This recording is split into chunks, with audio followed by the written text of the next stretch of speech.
স্বরাষ্ট্র মন্ত্রণালয় ও আইন মন্ত্রণালয় সিদ্ধান্ত নিলে সাবেক প্রধানমন্ত্রী শেখ হাসিনাকে দেশে ফেরত পাঠাতে ভারতকে আহ্বান জানাবে ঢাকা।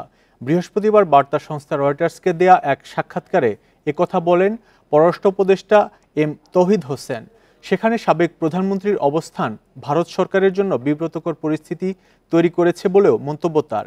বিষয়টি দুপক্ষেরই জানা উল্লেখ করে তিনি বলেন, ঢাকা নিশ্চিত দিল্লি এই প্রসঙ্গে যত্নবান হবে। একই প্রশ্নে ভারতের পররাষ্ট্র মন্ত্রণালয়ের সঙ্গেও যোগাযোগ করেছিল রয়টার্স, তবে তারা তাৎক্ষণিকভাবে মন্তব্য করতে রাজি হননি।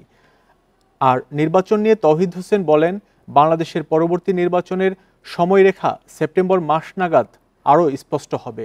অন্তর্বর্তী সরকারের কারও রাজনৈতিক উচ্চাকাঙ্ক্ষা নেই বলেও রয়টার্সকে জানান পররাষ্ট্র উপদেষ্টা।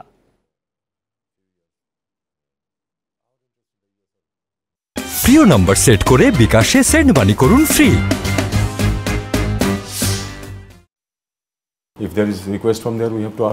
স্বরাষ্ট্র ও আইন মন্ত্রণালয় সিদ্ধান্ত নিলে আমরা শেখ হাসিনাকে দেশে ফিরিয়ে আনতে ভারতের প্রতি অনুরোধ জানাবো।